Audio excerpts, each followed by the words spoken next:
Hello guys, the depth queen स्वागत करती है अपने डार्क डेप्थ वर्ल्ड में आप सबका।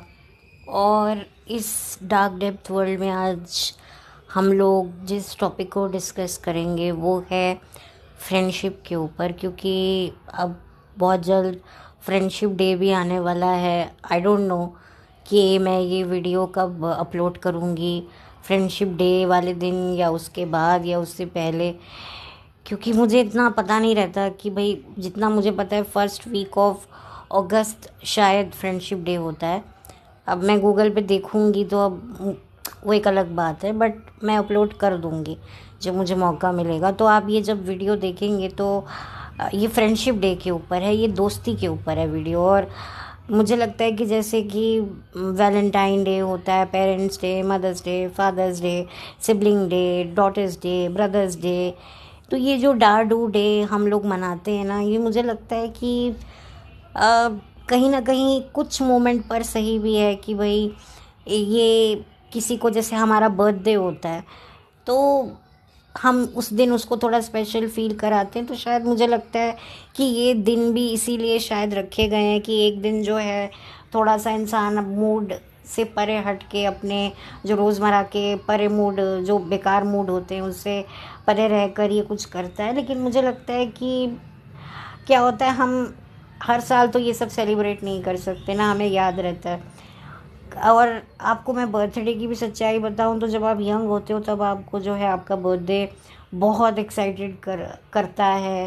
लेकिन जैसे जैसे आपकी उम्र बढ़ती जाती है ना, फिर आपको बर्थडे से ज़्यादा ये होता है कि अरे आप एक पर्टिकुलर एज में पहुंच गए, अब 10 साल बाद आप इससे भी और बड़ी एज में पहुंच जाओगे।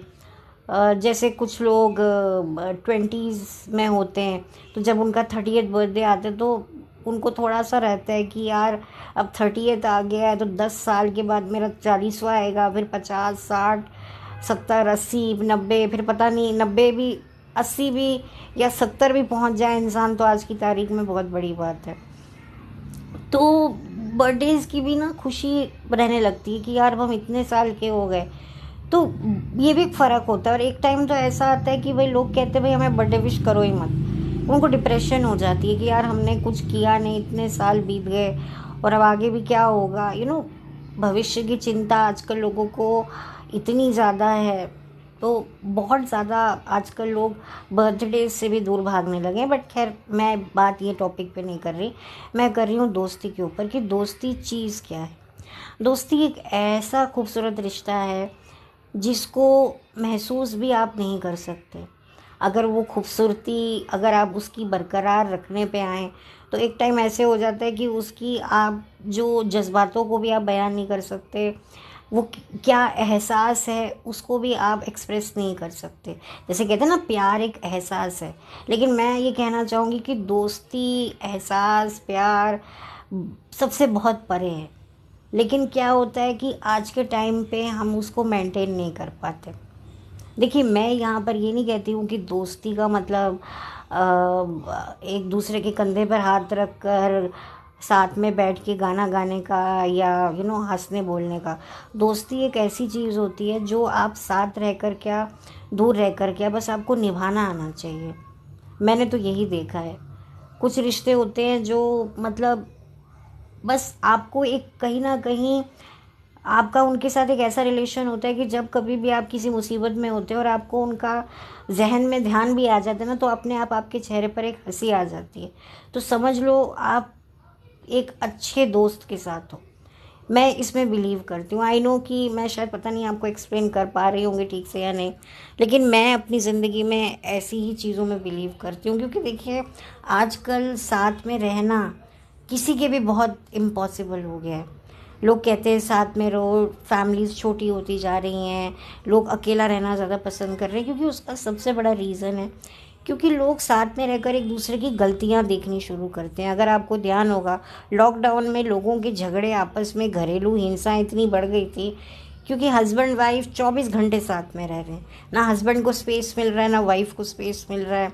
और हस्बैंड वाइफ दोनों जो हैं घर के काम को लेकर या बच्चों को लेकर या और भी चीज़ों को लेकर जो है लट्ठाबाजी कर रहे होते, क्योंकि उनको एक स्पेस नहीं मिल रहा होता। वो ज़माने गए कि मैंने शायद पता नहीं इस बारे में बात की होगी या नहीं, कि पहले दो लोगों में अगर बात नहीं हो रही होती थी ना, तो उनको एक कमरे में बंद कर दिया जाता था कि भाई साथ में रहेंगे, कभी ना कभी तो बात करेंगे, सॉर्ट करेंगे, चीज़ें एक हो जाएंगे। अब क्या है, दो लोगों में झगड़ा करवाना ना, तो जिन दो दोस्तों में बड़ी मोहब्बत है या बड़ी दो सहेलियों में बहुत अच्छा है, तो उनको एक कमरे में बंद कर दो। दूसरे दिन आपको जो है आवाज़ें आनी शुरू हो जाएंगी। दूसरे दिन क्या, 2 घंटे के अंदर आवाज़ें आने लग जाएंगी लड़ाई झगड़े की, बहसबाजी की, क्योंकि ज़माना ही बदल गया है, बहुत ज़माना बदल गया है। और क्या होता है, कभी कभी मैंने ऐसा भी देखा है कि लड़कियां अपने हस्बैंड्स को कहती हैं, पहले क्या होता था कि बड़े घरों में पहले जॉइंट फैमिलीज़ होती थी, तो लड़कियां जो हैं वो ना अपने हस्बैंड्स को कहती थी कि अलग घर में रहो, हमें स्पेस नहीं मिल रहा है, हमारे में माँ बहन को लेकर लड़ाई होती है, ये होती है, वो इस तरह की कंप्लेंट करती थी, जो खैर आज भी करती हैं। तो क्या है, फिर हस्बैंड वाइफ जो है साथ में रहने लगते थे, तो उन दोनों में प्यार सा बन जाता था, क्योंकि वाइफ को पता था मेरा हस्बैंड है मेरे लिए, और हस्बैंड को पता था वाइफ है मेरे लिए, तो उनमें प्यार हो जाता था कि भाई अगर उनके बीच में प्रॉब्लम है, टेंशन है। ऐसा देखा है मैंने, मैं ये खुद अपने फर्स्ट हैंड के एक्सपीरियंस की बात कर रही हूँ कि हस्बैंड वाइफ में लिटरली हस्बैंड वाइफ्स पर हाथ उठाते थे, तो इतना ज़्यादा कलेश बढ़ जाता था कि फिर अल्टीमेटली, क्योंकि जॉइंट फैमिली थी, तो सास से बन नहीं रही है, उससे नहीं बन रही है, या नंदों से प्रॉब्लम हो रही है, तो फिर क्या है, हस्बैंड वाइफ में मिसअंडरस्टैंडिंग वगैरह क्रिएट हो जाते थे, जिसकी वजह से हस्बैंड वाइफ जो हैं, ख़ास तौर पे हस्बैंड्स, आजकल तो खैर वाइफ भी फिज़िकल अब्यूज़ करती हैं, लेकिन उस ज़माने में वाइफ्स हाथ नहीं उठाती थी, कितना भी मार खा ले बट पलट कर पतियों को नहीं मारती थी। आजकल बीवी एक बार मार खा लेगी, 2 बार खा लेगी, तीसरी बार उसका भी हाथ उठ जाएगा। अब सिचुएशन वो है। तो क्या होता था कि फिर क्या होता था कि चलो फिर ये सोल्यूशन निकलता था कि भाई लड़का लड़की को अलग घर में दे दो, उनको अलग पोर्शन में शिफ्ट कर दो। तो क्या होता था कि फिर धीरे धीरे जो है हस्बैंड वाइफ एक दूसरे पे डिपेंड होने लगते थे, तो उनमें बड़ा प्यार हो जाता था। हालांकि सासें कहती थी भाई जुत्तम जुत्ती होगी, अलग रह रहे हैं ना, देखना और लड़ेंगे, लेकिन उनमें प्यार हो जाता था, क्योंकि वाइफ्स को पता था कि अब मेरा हस्बैंड मेरी बात सुनेगा। तो ये बहुत फ़र्क पड़ता था। अब क्या है, लड़कियां जो हैं वो कुछ ऐसी समझदार लड़कियां होती हैं जो अलग नहीं रहती, क्योंकि उनको पता होता है कि भाई हम एक जॉइंट फैमिली में रह रहे हैं, तो क्या है, हस्बैंड का ध्यान इधर उधर है, माँ बाप पे, बहनों पर, भाइयों पर, जॉइंट फैमिली पर है, तो सही है। अगर हम दोनों साथ में रहेंगे तो हम मियाँ बीवी में लड़ाई होती रहेगी, क्योंकि हमारा फोकस एक दूसरे पर ही रहेगा, भले ही बच्चे हैं या नहीं हैं। तो ये भी होता है। तो आजकल सिचुएशन देखो, जो लोग देखने पे आते हैं ना, एक कहाँ कहाँ वो डेप्थ में देखते हैं सिचुएशंस को, आप लोग बयां भी नहीं कर सकते। तो दोस्ती भी कुछ ऐसी है। दोस्ती में सबसे बड़ा जो मैंने देखा है, मैंने सीखा है अपने एक्सपीरियंस से, कि एक दूसरे की गलती ना देखें, एक दूसरे से कुछ एक्सपेक्ट ना करें, एक दूसरे के एक दूसरे को सपोर्ट करें, और एक दूसरे को अपनी लाइफ में वैल्यू दें। ठीक है, मैं ये नहीं कह रही आप तारीफ़ करें एक दोस्त की, लेकिन कि भाई तुम मेरे लिए बहुत मैटर करते हो। और दूसरी बात है, जो सबसे मेन इम्पॉर्टेंट बात होती है फ्रेंडशिप की या किसी भी रिलेशनशिप की, वो होता है कि एक दूसरे को जज ना करना। अगर कोई इंसान अपना दिल हल्का कर रहा है, तो उसको बिना जज करे उसकी बात सुनना। ये सारे जो मैटर्स होते हैं, ये दोस्ती के लिए तो रूल्स हैं ही, बल्कि और रिलेशनशिप के लिए भी हैं। अच्छा, हस्बैंड वाइफ की अगर मैं बात करूँ, तो हस्बैंड वाइफ फ्रेंड्स तब बन सकते हैं जब उनके बीच में पहली बात तो अट्रैक्शन वगैरह, वो जो फिज़िकल रिलेशन है वो ख़त्म हो जाए। जब एक दोनों बुज़ुर्ग हो जाते हैं, तब उनमें कंपेनियनशिप शुरू होती है, बातचीत शुरू होती है, वर्बली एक दूसरे को जानते हैं। क्योंकि जब यंग होते हैं तो भाई बच्चे होते हैं, प्लस अट्रैक्शन होता है, तो एक वो होता है कि भाई मुझे अच्छा दिखना है, हस्बैंड भी अपना स्मार्टली ड्रेसअप होता है, तो वो उनके बीच में ना फिर वही अट्रैक्शन होता है, और उसका फिर कारण होता है सब्ट्रैक्शन, यानी कि एक दूसरे पर फिर अननेसेसरी डाउट होता है, फिर फैमिली कलेश, तो वो खींचातानी रहती है। लेकिन जब दोनों बुज़ुर्ग हो जाते हैं, दोनों की चेहरे पे झुर्रियाँ आ जाती हैं, बीमारियाँ लग जाती हैं, कमरें झुक जाती हैं, दिखाई देना कम हो जाता है, सुनाई देना बंद हो जाता है, बोलना भी ठीक से नहीं होता, तो तब वो एक दूसरे की केयर लेने लगते हैं, जो कि वो एक बहुत ही ब्यूटीफुल पार्ट होता है। लेकिन अनफॉर्चुनेटली तब तक कोई एक इस दुनिया से जा चुका होता है। तो यही होता है। और हस्बैंड वाइफ के बीच में एक अच्छा कम्युनिकेशन, एक हेल्दी कम्युनिकेशन होना बहुत ज़रूरी है। एक दूसरे को क्या होता है, हस्बैंड वाइफ के बीच में ना इतना ईगो होता है, औरतों में अपना ईगो होता है, मर्दों में अपना ईगो होता है। तो अगर एक भी क्या होता है, कई बार क्या होता है, एक इंसान ईगो छोड़कर झुक जाता है तो सामने वाला और चौड़ा हो जाता है, वहाँ भी रिलेशनशिप ख़राब हो जाता है। तो हस्बैंड वाइफ में फ्रेंडशिप होना बहुत डिफ़िकल्ट होता है। हाँ, वो ट्राई करें तो कर सकते हैं, बट उनको काफ़ी एक रिलेशन में हार्ड वर्क करना पड़ता है। आजकल लोगों में नहीं बनती, डाइवोर्स ले लेते हैं, दूसरी शादी कर लेते हैं। बट वही बात है ना। और सबसे पहली बात है, अगर आपके बच्चे हैं तो बच्चे अगर हैं भी या नहीं भी हैं, और अगर हैं तो स्पेशली जब बच्चे हैं तो हस्बैंड वाइफ को अपना रिलेशनशिप और स्ट्रॉन्ग करना चाहिए। क्योंकि अगर हस्बैंड वाइफ क्या होता है, अपना रिश्ता एक दूसरे से ख़त्म ही कर लेते हैं बच्चों के पीछे, तो इसका बेनिफिट उठाते हैं बच्चे। फिर जब बच्चों की शादी होती है तो बच्चों के पार्टनर्स उठाते हैं। अगर वो नहीं उठाएंगे या बच्चे नहीं भी हैं तो जो आपके हेल्पर्स होंगे या रिश्तेदार होंगे वो फ़ायदा उठाएंगे। और ये भी मैं आपको अपने पर्सनल एक्सपीरियंस से कह रही हूँ। किसी ने बड़ी अच्छी बात कही कि वो हस्बैंड वाइफ ही नहीं होते जिनके बीच में कम्युनिकेशन नहीं होता, और ये बात होती है। कुछ हस्बैंड वाइफ इतने बूढ़े हो जाते हैं, 80-80 साल के हो जाते हैं, फिर भी बात करके राज़ी नहीं होते। बीवी सारा दिन पति को कलपती है, हस्बैंड होता है ये भौंकती रहे, मैं तो इसकी तरफ देखूंगा नहीं, मैं तो परवाह नहीं करूंगा, मैं अपना अच्छे मज़े से जीऊँ, ये मरती है मरे, सड़ती है सड़े, मेरे को क्या लेना देना है। तो उनका ये हो जाता है। तो यहाँ पर सबसे ज़्यादा प्रॉब्लम हो जाती है कि भाई जब आप शादी करते हो तो फिर आपकी मैरिज का मज़ा ही कब आता है, जब आप वर्बली एक दूसरे के साथ एंजॉय करो। कई हस्बैंड वाइफ बिल्कुल भी एक दूसरे के साथ में जो है उनका होता ही नहीं है। बीवियाँ पतियों से डरती रहती हैं, कई जगह पर पति बीवियों से डरते रहते हैं, तो ये शादी नहीं होती है। This is not a marriage. कई बार बीवी सिर पे बैठी होती है तो हस्बैंड कहता है ये जाए तो मैं कुछ काम करूं। कई बार होता है कि बीवियां ऐसे बोलती हैं, यार ये बंदा यहाँ पर है, मैं कुछ भी करूँगी तो ये तो मुझे मुझे ही देखता रहेगा, मुझे ही कॉन्शियस करता रहेगा। तो यहाँ पर मुझे लगता है कि शादी बिल्कुल उसी टाइम ख़राब हो जाती है जब हस्बैंड वाइफ एक दूसरे से जो है इरिटेट होने लग जाते हैं, एक दूसरे की कंपनी बर्दाश्त नहीं कर पाते। मैं ये नहीं कहती कि हस्बैंड वाइफ को कुछ भी एक दूसरे से नहीं छुपाना चाहिए। देखिए, नहीं, अपनी इंडिविजुअलिटी भी एक चीज़ होती है हर रिलेशन में। इवन अगर आपका दोस्त भी है तो सबसे पहले जो एक चीज़ मैं और कहना चाहूँगी कि एक दूसरे की प्राइवेसी को भी रिस्पेक्ट देना बहुत ज़रूरी है कि भाई वो भी इंडिविजुअल है, आप भी इंडिविजुअल हो, ठीक है। एक स्पेस देनी बहुत ज़रूरी होती है। तो यहाँ भी हस्बैंड वाइफ जो हैं एक दूसरे को स्पेस देने में बिलीव नहीं करते। कहीं बीवियाँ नहीं करती, कहीं पति नहीं करते, कहीं दोनों नहीं करते, कहीं दोनों करते हैं और ऐसे कर जाते हैं कि भाई उनके लाइफ में कोई थर्ड पार्टी आ जाती है। तो हर चीज़ नॉर्मल होनी चाहिए। जहाँ पर लगता है कि ये चीज़ हमारे रिलेशन को ख़राब कर सकती है, एक दूसरे से शेयर कीजिए। कोई भी हो, चाहे फ्रेंडशिप में भी हो, अगर आपको लगता है कि ये बात भाई मेरे दोस्त को बता दूं वरना कल को हमारे बीच में कोई प्रॉब्लम क्रिएट ना हो। क्योंकि क्या होता है ना, कभी कभी हमें लगता है यार वो समझ जाएगा, बट एटलीस्ट भले ही वो समझ जाएगा, बट एटलीस्ट हम एफ़र्ट तो करते हैं। हम कई बार एफ़र्ट नहीं करते कि नहीं यार वो समझ जाएगी या समझ जाएगा, ऐसा नहीं होता। अपनी रिलेशनशिप को, कोई भी हो लाइफ में, दोस्ती हो, उसको वैल्यू हम नहीं करते। कई बार हम अपने मूड के हाथों बिके हुए होते हैं, यार मूड नहीं है। और सबसे बड़ी बात है नोबेलिटी। किसी अपने दोस्त की खुशी में खुश होना वो बहुत ब्यूटीफुल थिंग है। आप दोनों एक दूसरे की खुशी में खुश होइए, एक दूसरे को जो है हिम्मत दीजिए, एक दूसरे को कभी जज मत कीजिए।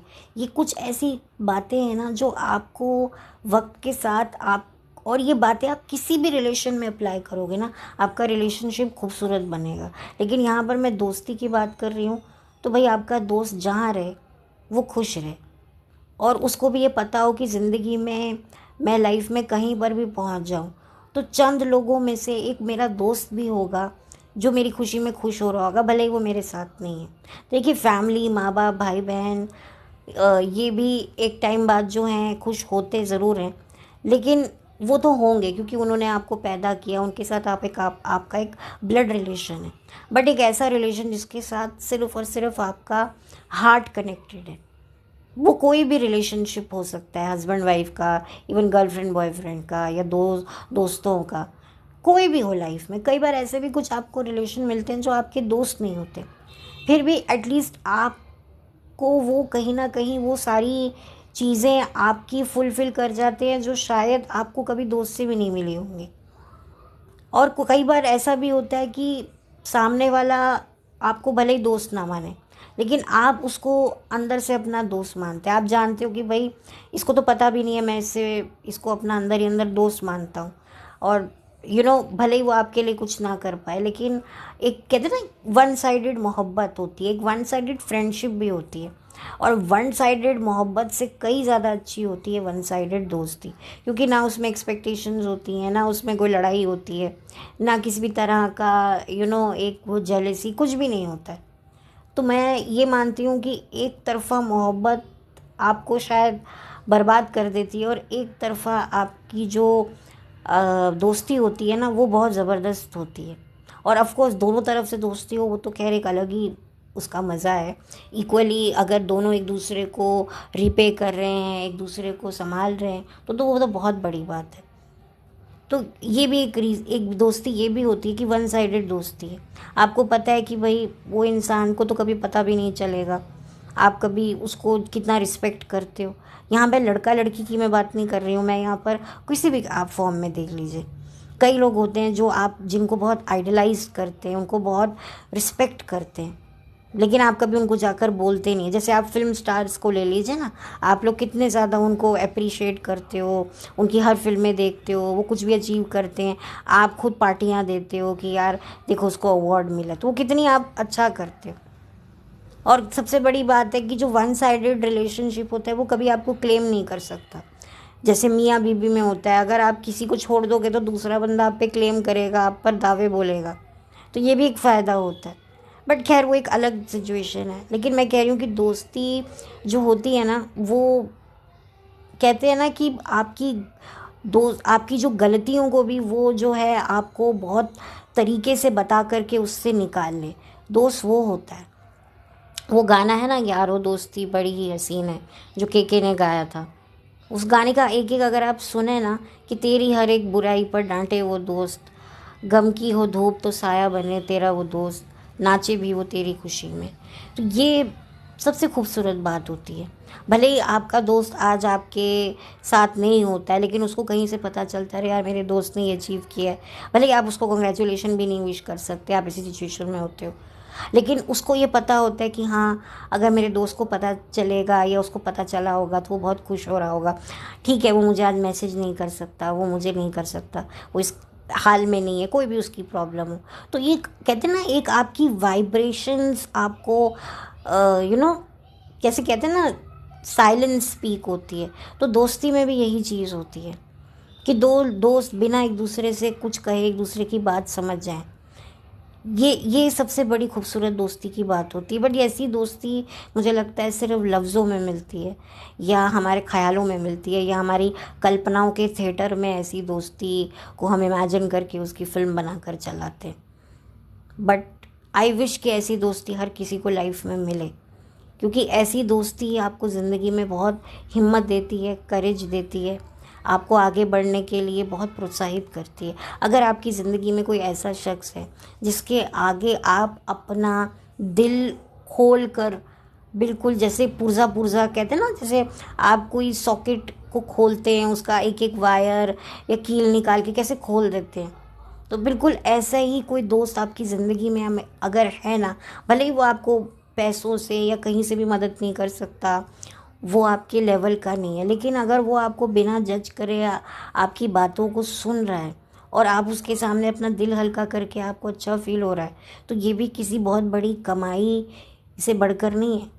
एक अच्छे दोस्त ज़िंदगी में हम लोग नाम कमाते हैं, पैसा कमाते हैं, इज़्ज़त कमाते हैं या दुत्कारे कमाते हैं, वैसे दोस्त भी कमाने ज़िंदगी में बहुत ज़रूरी है, जिनको आपको ज़िंदगी में कुछ कहना ना पड़े।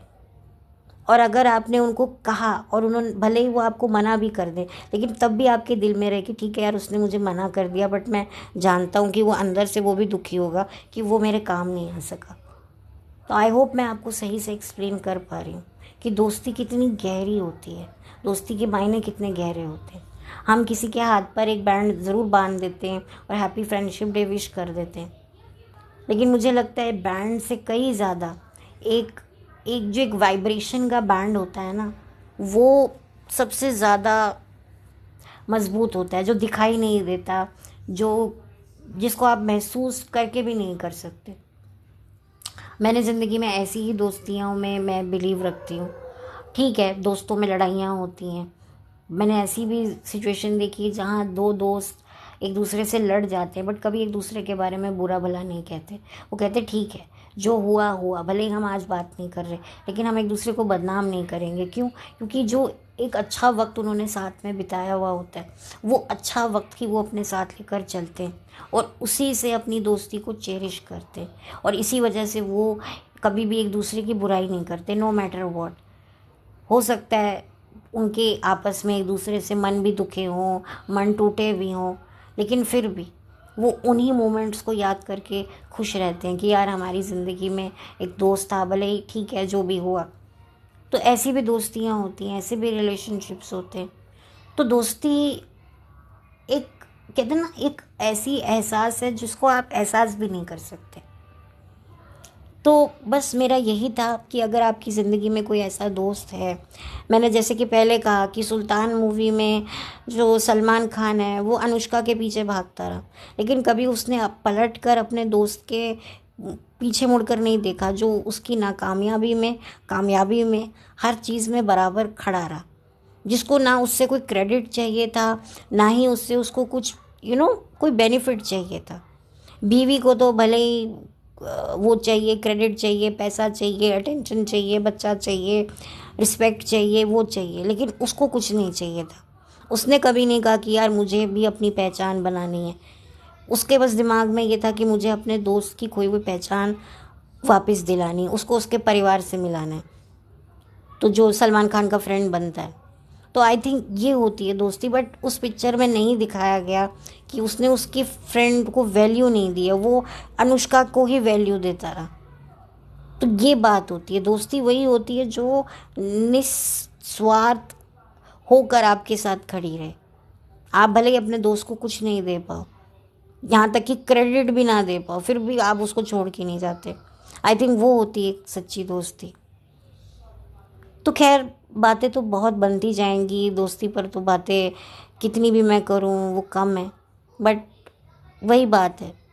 और बहुत खुशनसीब होते हैं, बट अनफॉर्चुनेटली खुशनसीब होकर भी दोस्त जो हैं वो अपनी फ्रेंडशिप को वैल्यू नहीं दे पाते, टाइम नहीं दे पाते। चलो टाइम से मैं कहूँगी कि टाइम से ज़्यादा वैल्यू अगर दे दो तो भी बहुत सही है, क्योंकि लोग टाइम तो देते हैं बट धीरे धीरे क्या होता है, वैल्यू देना बंद कर देते हैं। वैल्यू और टाइम में बहुत फ़र्क होता है। जैसे आप अपने माँ बाप के साथ टाइम स्पेंड करते हैं, लेकिन कहीं ना कहीं आप उनको वो वैल्यू नहीं देते, आप उनको कुछ भी सुना देते हैं। इवन माँ बाप भी बच्चों को जो है टाइम देते हैं पर वैल्यू नहीं देते। मैंने ये भी देखा है, वो कुछ भी उनको बोल देते हैं। यहाँ पर वो बात आ जाती है, टाइम और वैल्यू दोनों की अपनी एक एक वो होती है। अगर आप टाइम और वैल्यू किसी रिलेशनशिप में दे रहे हैं, तो उसके बाद भी अगर आपको सामने वाला कुछ नहीं दे रहा है, तो भी कहीं ना कहीं आप तो सेटिस्फाइड होंगे ना कि मैंने रिलेशनशिप में जो है टाइम भी दिया, वैल्यू भी दी। तो वही आपके लिए एक बहुत बड़ी जीत होती है, और आप उसी को ही देखकर आप सेटिस्फाइड रहते हो। कैसे भी लोग होते हैं कि भैया, कई ऐसी औरतें भी होती है कि पति कहीं से भी उनकी परवाह नहीं करते, कुछ भी नहीं करते, लेकिन फिर भी वो उनको वैल्यू देती रहती हैं। क्योंकि इससे क्या होता है, उनको लगता है कि यार ठीक है यार, ना देखे, बट मैंने तो अपनी सिंसेरिटी निभाई ना। जैसे एक कुत्ता होता है, उसका मालिक उसको कभी कभी डांट भी देता है, धुतकार भी देता है, फिर भी वो पीछू चिल्लाता हिलाता घूमता है, क्योंकि उसके दिमाग में यही होता है कि भाई यही मेरा मालिक है, मैं कहाँ जाऊँगा इसको छोड़ के। वो ये नहीं कहता तुमने मुझे कैसे मारा, जाओ मैं जा रहा हूँ घर छोड़ के। जैसे बच्चे धमकाते हैं, माँ बाप भी बोलते हैं कि भाई हम चले जाएंगे तुम्हें छोड़कर, फिर क्या करोगे। हस्बैंड वाइफ को बोलता है, वाइफ हस्बैंड को बोलती है, इवन दोस्ती लोग भी बोलते हैं कि यार मैं जा रहा हूँ, मुझे तेरी दोस्ती नहीं चाहिए। मैं ये ना यहाँ ये नहीं कह रही हूँ कि अगर दोस्त आपका टॉक्सिक है, आपको तंग कर रहा है या बहुत ज़्यादा आपके साथ कुछ गलत कर रहा है, मैं उस दोस्ती को प्रमोट नहीं कर रही। आप अपना पक्ष ज़रूर रख सकते हैं। वो दोस्त ही क्या जो आपको गलत रास्ते पर भटकाए। अगर कोई दोस्त आपको अपने हाथ से ज़्यादा अपने हाथ में थामा हुआ शराब का ग्लास पकड़ा रहा है, तो वो आपका असली दोस्त नहीं है। ये ग्लास का दोस्त है, शराब का दोस्त है, सिगरेट का दोस्त है। ऐसे दोस्त तो होने ही नहीं चाहिए। ऐसे दोस्त से अच्छा तो फिर दोस्त ना हो ज़िंदगी में तो ज़्यादा अच्छा है। ये बात होती है। और मैं आपको बताऊं, ज़िंदगी में ना आपका कोई दोस्त बने या ना बने, लेकिन एटलीस्ट आप किसी से भी ज़िंदगी में मिलें और अगर वो मेंटली दुखी है तो उसको उस तरीके से समझाए जैसे कि आप कभी अपने दोस्त को, अगर आपका कोई दोस्त होता तो आप उसको कैसे समझाते। आप भले ही कोई आपका दोस्त नहीं है, लेकिन आप दूसरों की दोस्त उन बनिए, उनको उनकी प्रॉब्लम से बाहर निकालिए, तो भी आपको बहुत सेटिस्फेक्शन मिलेगी। वो कहते हैं ना, तुम बेसहारा हो तो किसी और का सहारा बनो। अगर आपको प्यार करने वाला कोई नहीं है तो आप प्यार करेंगे तो कहीं ना कहीं आपकी लाइफ से जो है वो एक कमी जो है वो घटेगी। पर हाँ, इसका मतलब ये नहीं है कि आप एक्सपेक्ट करें, बार बार फ़ोन करके पूछे अच्छा मैंने तो तुझे जो बोला था वो आइडिया तेरे काम आया। शायद एक बार आपको लगे तो आप फ़ोन कर सकते हो, बट बार बार करना वो भी फिर कहीं ना कहीं फिर हमारी एक्सपेक्टेशन बढ़ जाती है कि देखा, मैं इसकी लाइफ में नहीं आया होता या नहीं आई होती तो ये कुछ करता ही नहीं। वहाँ वो भी चीज़ गलत हो जाती है। आपको खुद को समझाना है कि कोई भी इंसान आपके पास आया है तो आपको उसके साथ तब तक रहना है जब तक उसको आपकी ज़रूरत है। जहाँ आपको लगे कि नहीं, वो इंसान अब इतना काबिल हो चुका है कि वो अपनी ज़िम्मेदारी उठा सकता है, आप निकल लो वहाँ से, वो ज़्यादा अच्छा है। मैं ऐसा मानती हूँ। खैर, मुझे नहीं पता मैं कितना आप लोगों को फ्रेंडशिप को एक्सप्लेन करने में कामयाब रही होंगी, लेकिन भाई जो मेरे दिल में था वो मैंने बात करी। और वो बात अलग है कि मैं वीडियो बंद करने के बाद बोलूँगी अरे यार ये पॉइंट भी रह गया, वो पॉइंट भी रह गया। बट एनीवे, जितना भी था, जितना भी मैंने ज़िंदगी में दोस्ती को समझा है, दोस्ती को जाना है, वो मैंने आप लोगों के साथ में सारे अपने पॉइंट ऑफ व्यू शेयर किए। तो चलती हूँ, लौट कर मिलती हूँ। और मैं चाहूँगी कि ज़िंदगी में आपको, अगर आपकी ज़िंदगी में अच्छे दोस्त हैं तो वो आपके साथ बने रहें। और जैसे आपके माँ बाप का साया आप लोगों के साथ, आप लोगों के सर पर बना रहे, वैसे ही एक अच्छे दोस्तों का भी साया आप लोगों के साथ में रहे। So wish you a very very happy friendship day और god bless you all and have a blessed day. Bye.